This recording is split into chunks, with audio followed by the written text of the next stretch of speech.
Shalom pessoal, Rabino Jacques, hoje é dia 6 de janeiro de 2023, estou fazendo um vídeo depois de alguns dias, umas semanas de ter estado fora, estava de férias. Eu tenho a impressão que eu fiz um vídeo que eu estava na Suíça, em Basel, sobre o Theodor Herzl. Acho que eu coloquei em linha, se não, sei lá, eu coloco depois.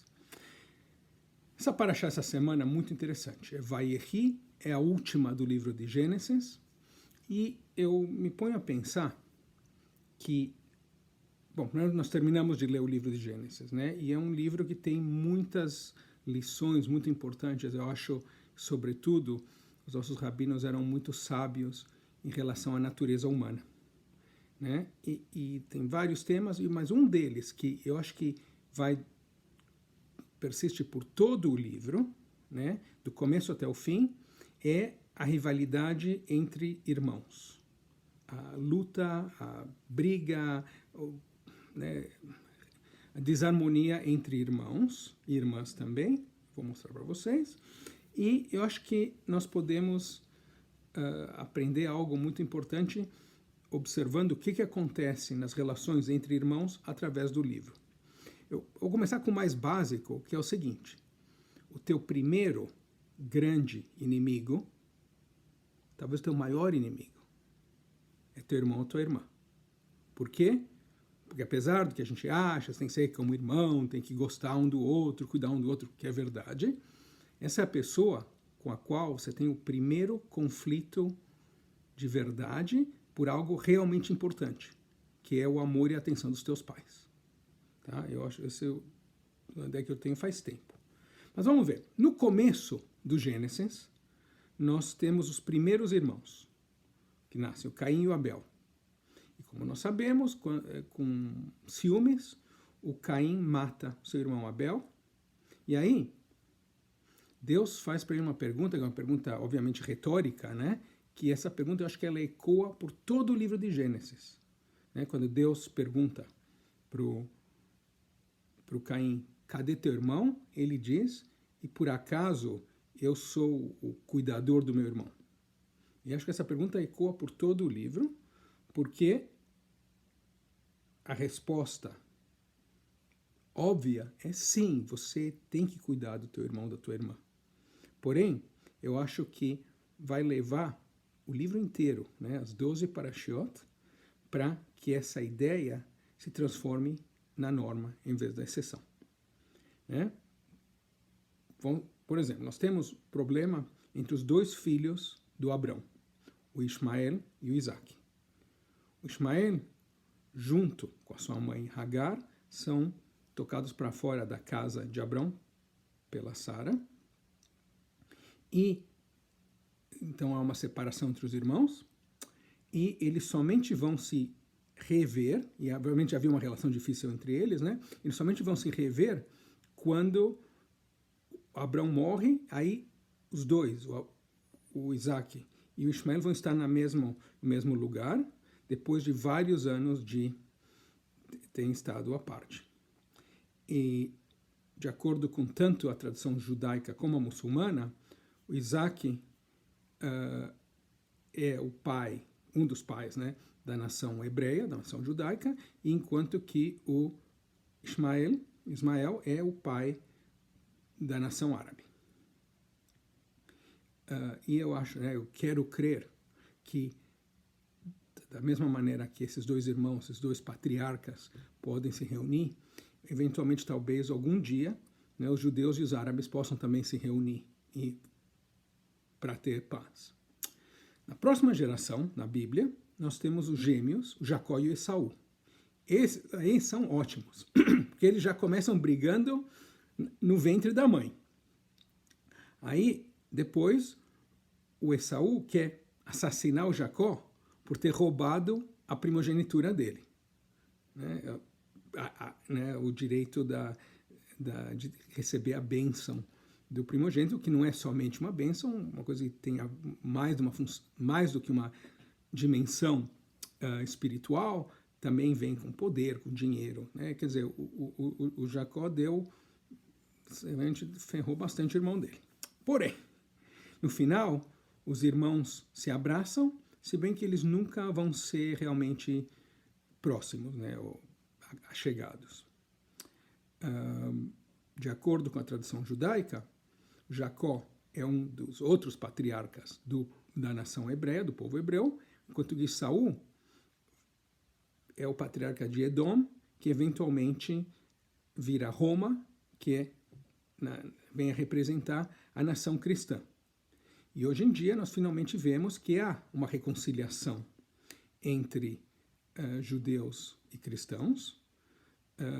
Né? Eu acho que depois de séculos de dificuldade, judeus e cristãos se unem em paz, e a minha sinagoga aqui em Kansas City, eu acho que é um exemplo disso, porque nós nos reunimos, a minha sinagoga, o Temple Israel, faz os serviços todo Shabbat, eu faço o serviço hoje, Shabbat à noite, na capela de uma igreja, nesse caso uma igreja protestante. Né? Seguindo a história bíblica, né, conectada com Jacó, nós lemos sobre a rivalidade entre duas irmãs agora, a Raquel e a Leia, ambas casadas com Jacó. A Raquel era amada, era mais amada, eu acho, ela era amada, mas não podia ter filhos, enquanto que a Leia era fértil, mas ela ficava sempre buscando o amor do marido. E esse tema, que obviamente no mundo moderno é muito estranho, né? Mas de duas mulheres, uma amada e uma não tão amada, é algo também frequente na Bíblia, né?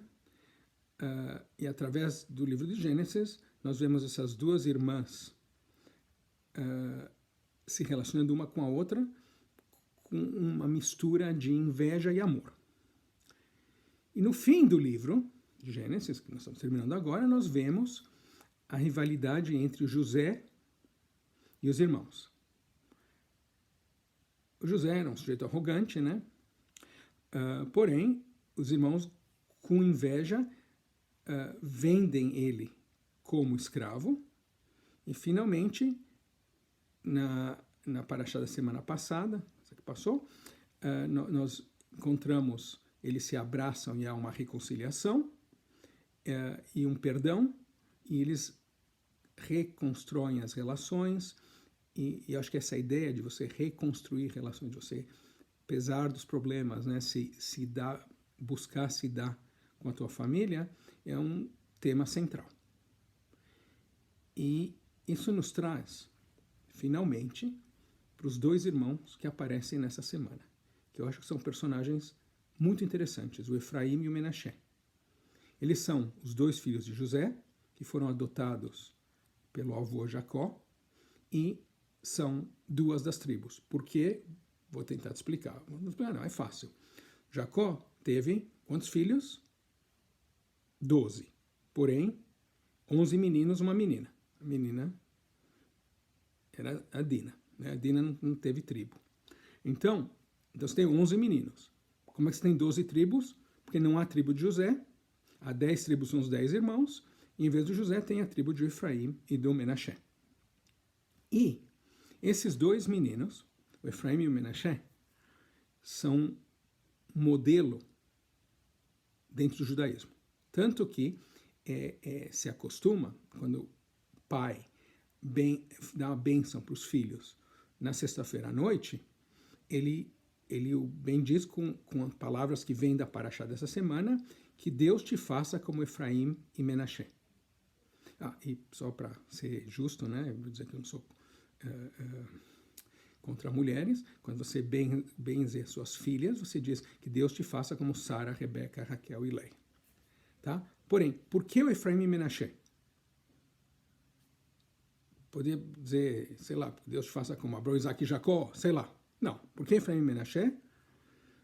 Porque há uma tradição antiga no livro de Gênesis que eles são o primeiro casal, né, dois irmãos que realmente se respeitam um ao outro, que se dão bem e que gostam um do outro toda a sua vida. Eles são, Efraim e Menaché, o ápice, o cume do tema do livro de Gênesis, que é: você sim é o cuidador do teu irmão. Perguntada no início lá pelo Caim. O profeta Malaquias, em Malaquias 2:10, já disse: por acaso nós não temos todos somente um Pai? Não foi só um Deus que nos criou a todos nós? Portanto, se nós temos um Pai só, então todos nós, seres humanos, somos irmãos e irmãs. Todos nós, todo ser humano, todos os outros seres humanos, então, são os nossos irmãos e irmãs. Nós temos que cuidar uns dos outros. Esse, eu diria, é o objetivo do livro de Gênesis. Eu diria mais, eu diria que esse é o objetivo de todas as fés do mundo. Quando você retira todas as outras coisas, é ser cuidador dos demais. É isso aí. Diga o que você acha. Conta aí sobre os podres do teu irmão, da tua irmã. Eu tenho muitos para contar, mas não vou contar aqui. Se você gostou, dá um joinha, um like. Se não gostou, dá um like também. Compartam. Tá bom? Tchau, Shabbat Shalom.